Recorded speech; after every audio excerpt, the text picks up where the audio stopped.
Hello students, 12th class history lesson number 9th topic the imperial official. इससे पहले हमने कौन सा टॉपिक किया था? Imperial house hold. तो आज अपने इस टॉपिक में हम जो इम्पीरियल ऑफिशियल हैं उनके बारे में डिस्क्राइब करेंगे, यानी शाही नौकरशाही। ये आज अपना जो ना मेन टॉपिक यही है और इसी को केवल एक ही टॉपिक हम करेंगे, रिक्रूटमेंट एंड रैंक 8.1, यानी इसका जो सब टॉपिक है वो ये है। यहाँ पर मुगल क्रॉनिकल्स में क्या लिखा है और हम जो हमारे पास जो सोर्स है वो क्या है। यहाँ पर अकबर का जो कोर्ट पोइट है, राइटर है अबुल फजल। अबुल फजल ने जो लिखा है हम अकबर के बारे में वो ही पढ़ रहे हैं। इससे बाहर हमारे पास इंफॉर्मेशन ज़्यादा नहीं है। यहाँ पर अबुल फजल या क्रॉनिकल्स में क्या लिखा है कि जो एम्पायर होता है उसका, किसका एम्पायर? मुगल एम्पायर। जो एम्पायर है उसका मेन जो एक्सिस है वो जो है ना कौन है? वो यहाँ का रूलर है। और रूलर कौन है? बादशाह यानी अकबर। सभी उसके ऑर्डर को मानते हैं। सभी कौन? यहाँ पर मैं आपको ये बता दूं कि मुगल बादशाह ने एक ऐसा ऑर्गेनाइजेशन तैयार किया है जो इम्पीरियल ऑर्गेनाइजेशन, जो सभी जो इंस्टीट्यूशन हैं, छोटे जो जितने भी इंस्टीट्यूशन बने हैं उन सभी को बहुत केयरफुली ये इम्पीरियल ऑर्गेनाइजेशन चलाता है। इसमें कौन कंसिस्ट हैं? इसमें जो कंसिस्ट हैं इम्पीरियल ऑर्गेनाइजेशन में वो कौन है? ऑफिशियल, जिसको हिस्टोरियन कहते हैं नोबिलिटी, अभिजात लोग। ठीक है, तो ये रूलर जो है अपना जो रूल चलाता है उसका जो मेन पिलर हैं, रूल को चलाने के लिए वो बादशाह के पास या रूलर के पास क्या हैं? वो मेन पिलर्स कौन हैं? वो है इसकी नोबिलिटी, वो है इसकी ऑफिशियल, वो है इसके ब्यूरोक्रेसी। तो यहाँ पर हम देखते हैं कि जो नोबिलिटी है, जो अरिस्टोक्रेट हैं, वो इंडिया के अंदर डिफरेंट एथनिक ग्रुप के हैं, डिफरेंट रिलीजन के हैं। तो यहाँ पर जो रूलर है वो बहुत केयरफुली तरीके से जो है ना इन नोबिलिटी को रिक्रूटमेंट करता है, इनकी भर्ती करता है।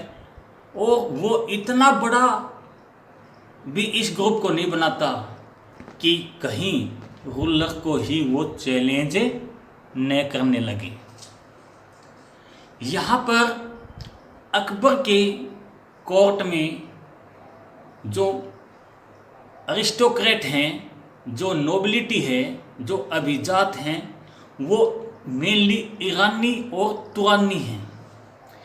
क्योंकि हुमायूं जब 1540 में शेरशाह सूरी से डिफीट होकर के भागा था और उसने ईरानीज कोर्ट में वो रहा था, तो जब वो वापस आया 1555 में तो ईरानीज कौन? नोबिलिटी उसके साथ आई थी।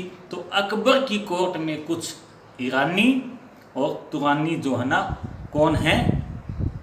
नोबिलिटी हैं, अभिजात हैं। इसके साथ साथ अब हम देखते हैं कि 1560 के बाद इस कोर्ट के अंदर, अकबर की कोर्ट के अंदर कुछ नोबिलिटी नई आ गई थी जो इंडियन थी। यहाँ पर मेन ग्रुप उनमें से कौन कौन से थे? एक राजपूत, और दूसरा इंडियन मुस्लिम। यहाँ पर सबसे पहले जो नोबिलिटी में जिसकी रिक्रूटमेंट हुई, अभिजात में, अरिस्टोक्रेट में, ऑफिशियल में, वो फर्स्ट जो राजपूत था वो कौन था? वो था अम्बेर कारुल्लर भारमल कछुआ। इसने अपनी डॉटर की शादी अकबर के साथ की थी। तो यहाँ पर ये पहला रिक्रूट हुआ है अकबर के कोर्ट में एक नोबिलिटी की फॉर्म में। इसके साथ साथ हम देखते हैं कि यहाँ का फाइनेंस मिनिस्टर जो था अकबर का, वो कौन था? वो था इसका वित्त मंत्री, फाइनेंस मिनिस्टर टोडरमल, जो एक खत्री कास्ट से रिलेट था। इसके साथ साथ हम देखते हैं कि जहांगीर के टाइम में ये जो नोबिलिटी के ऊंचे ऊंचे जो पद हैं, पोजीशन हैं, ये किसको मिली? ईरानियों को। क्योंकि जहांगीर की जो वाइफ है कौन? नूरजहां, वो एक ईरानी थी। औरंगजेब के टाइम में हम क्या देखते हैं कि नोबिलिटी पाने वाले अभिजात जो लोग थे वो सबसे ज़्यादा कौन रहे हैं औरंगजेब के टाइम में? वो है राजपूत और महाराष्ट्र के मराठास। यहाँ पर हम देखते हैं कि दो शब्द आते हैं, जात और सवार। जात और जो सवार हैं, ये जात जो वर्ड है वो सैलरी और पोजीशन को इंडिकेट करता है। सवार क्या है? सवार हॉर्स मैन जो होते हैं उसको सवार बोलते हैं। यानी यहाँ पर 1000 से ज़्यादा सवार जिसके पास हैं वो एक बहुत बड़ा मनसब माना जाता है। उसे हम उमरा या अमीर बोलते हैं। 1000 जात जिसके पास है वो बहुत बड़ा मनसब माना जाता है। यहाँ पर जब भी मिलिट्री कैंपेन चलते थे तो ये जो नोबिलिटी थी, ये जो ब्यूरोक्रेट थे, ये जो अरिस्टोक्रेट थे, ये जो है ना अपनी आर्मी के साथ जो है ना इसमें पार्टिसिपेट करते थे। और इनको कभी भी रूलर किसी भी स्टेट का या सूबे का जो है ना कमांडर सेलेक्ट कर सकता था। और वो कमांडर टाइम टू टाइम वहाँ की जो आर्मी है उसको तैयार करता था। उसको जो है ना डिफरेंट टाइप के जो टूल्स हैं मिलिट्री से रिलेट, उनसे उस ट्रूप को, फौज को, मिलिट्री को लेस करता था। यहाँ पर हम क्या देखते हैं कि ये कमांडर जो थे, कमांडर मीन नोबिलिटी, ये नोबिलिटी बहुत बढ़िया जो हॉर्स होते थे जो वार में काम आते थे, उनको ब्रांड या मार्क कर दिया जाता था। ये काम भी जो ना कमांडर का ही होता था। जब ये सब कुछ मिलिट्री से रिलेट इंस्पेक्शन चलता है तो यहाँ पर खुद अकबर जो है ना इनका इंस्पेक्शन करता है। और जब वो सब कुछ देखता है तो किसी की भी टाइटल या रैंक या पोजीशन अप या डाउन कर सकता है। यानी किसी को जो है ना, किसी का रैंक है, किसी की पोजीशन है, किसी का टाइटल है, उसको जो ना बड़ा भी कर सकता है, उसको छोटा भी कर सकता है। कब? जब अकबर खुद उसका इंस्पेक्शन करता है। यहाँ पर जो अभिजात लोग हैं, जो अरिस्टोक्रेट हैं, नोबिलिटी है, ब्यूरोक्रेसी है, इन सब के साथ अकबर का व्यवहार जो है वो एक उसका रिलेशन कैसा है? स्पिरिचुअल। मतलब यहाँ पर अकबर अपनी नोबिलिटी के साथ बहुत अच्छे से रिलेशन बना कर रखता है और उन्हें अपना एक मुरीद मानता है, लाइक शिष्य। और शिष्य जो हैं, जो कौन है यहाँ पर? नोबिलिटी। वो अकबर को या रूलर को अपने प्रति अपनी जो है लॉयल्टी दिखाते हैं, अपनी एलिजेंसी दिखाते हैं और उनका एक विश्वास जो है ना वो जीतते हैं। कौन? नोबिलिटी। हम यही पढ़ रहे हैं। जो क्या टॉपिक क्या है? द इंपीरियल ऑफिशियल, कि कौन है इंपीरियल ऑफिशियल? नोबिलिटी, अभिजात, अरिस्टोक्रेट पीपल, ब्यूरोक्रेटिक कौन है? वो ये हैं।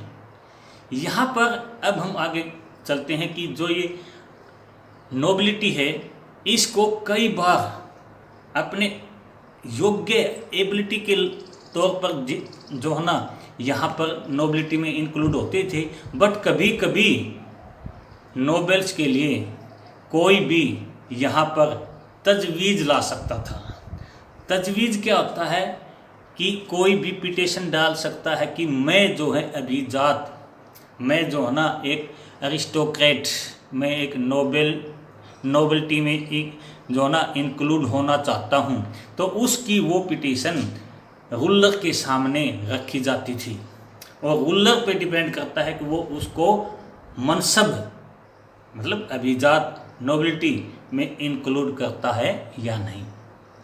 यहाँ पर हम जो है ना अब कुछ ऐसे नोबिलिटी के बारे में पढ़ेंगे जो सबसे हाईएस्ट पोस्ट पर हैं।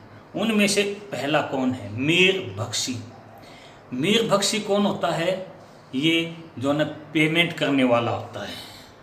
ये हमेशा ओपन कोर्ट होती है तो रूलर के राइट हैंड की ओर खड़ा होता है।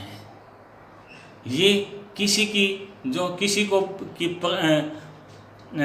प्रमोशन करनी होती है, डिमोशन करनी होती है, या किसी के बारे में कोई शिकायत करनी होती है, तो ये सारा काम जो है ना वो मीर बख्शी का ही होता है। कोई अपॉइंटमेंट करना है, ये भी काम किसका काम है? मीर बख्शी का। मीर बख्शी कौन है? यहाँ पर पेमेंट देने वाला है। तो यहाँ पर इसके साथ साथ कोई भी डॉक्यूमेंट पास कब होता है? जब मीर बख्शी के साइन हो जाते हैं, साथ में उसके रूलर के साइन होते हैं। और यहाँ पर मेनली हम किस रूलर के बारे में पढ़ रहे हैं? अकबर के बारे में पढ़ रहे हैं। दूसरा नोबेल जो हाईएस्ट पोस्ट पर होता है यहाँ पर वो कौन है? दीवान ए आला, जिसको हम फाइनेंस मिनिस्टर बोलते हैं। यानी दीवान ए आला से ऊपर कौन है? मीर बख्शी। मीर बख्शी। तो फाइनेंस मिनिस्टर के बाद ये तीसरा जो पोजीशन आती है, रैंक आता है, वो किसका आता है? सदर उस सदूर का। सदर उस सदूर, जो यहाँ पर ग्रांड मिनिस्टर होता है, अनुदान मंत्री होता है।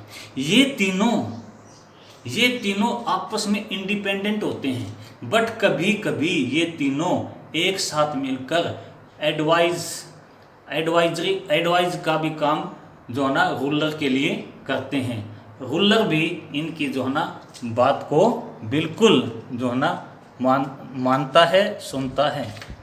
अब हम देखते हैं कि दरबार के अंदर, कोर्ट के अंदर कुछ ऐसे रिजर्व नोबिलिटी भी थी, रिजर्व थे, यानी उनकी जब भी नीड होती थी तो कहीं किसी भी सूबे का, किसी भी स्टेट का, प्रांत का मिलिट्री कमांडर उनको सेलेक्ट किया जा सकता था। मैंने क्या कहा? ये रिजर्व हैं, कहाँ है? कोर्ट में। बट जब तक इनका कहीं भी अपॉइंटमेंट नहीं हो जाता तब तक ये उस कोर्ट की पूरी की वॉच करते थे, देखते थे। सारी रिस्पॉन्सिबिलिटी इन्हीं के ऊपर जो है ना होती थी।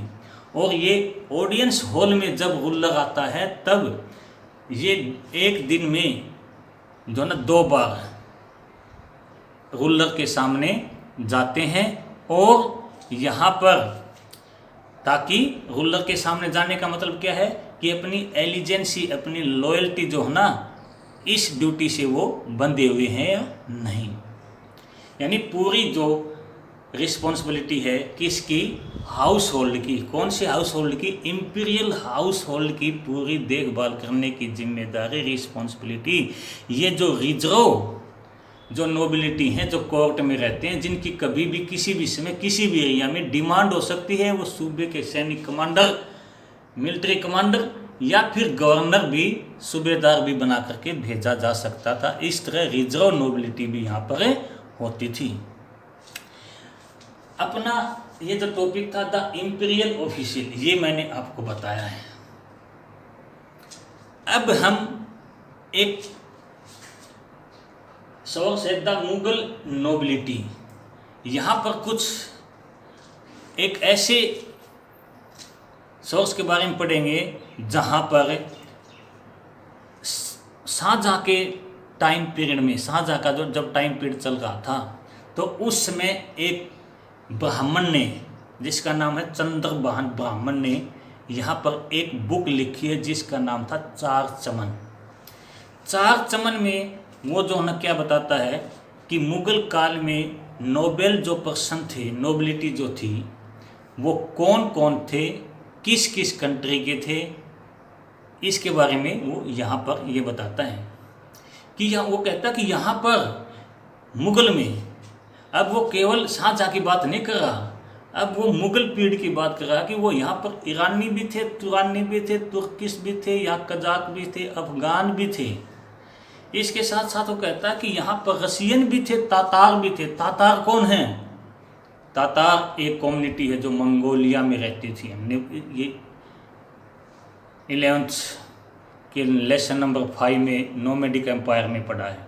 तो इसके साथ साथ ये कहते हैं कि यहाँ पर केवल फॉरेन कंट्री के ही नोबिलिटी नहीं थी, बाद में इंडियन कम्युनिटी के लोग भी इसमें इंक्लूड हो गए थे। और वो कहता है कि यहाँ पर मुगल कोर्ट के अंदर राजपूतों के साथ साथ ये कहते हैं कि यहाँ पर जो है ना, राजपूतों में भी बहुत सारी क्लैन, राठौड़, सिसोदिया, इसके साथ साथ कछुआ, ये भी इसमें इंक्लूड थे। और इसके साथ साथ जो है ना, ये कहते हैं कि गखर, खोखर, बलूची जो लोग थे वो भी इसके अंदर कोर्ट में काम करते थे, जो अपनी एबिलिटी से यहाँ अपनी जगह बनाते थे। तो इस तरह अपना ये टॉपिक द इम्पीरियल ऑफिशियल इसका एंड होता है। इससे रिलेट कोई प्रॉब्लम है तो बेटा आप व्हाट्सएप पर पेज नंबर बता करके उसकी जो है ना फ़ोटो लेकर के अंडरलाइन कर देना। मुझे लगता है कि ऐसा कोई होगा नहीं कि आपको टॉपिक समझ में नहीं आया हो। ठीक है, ओके, थैंक यू।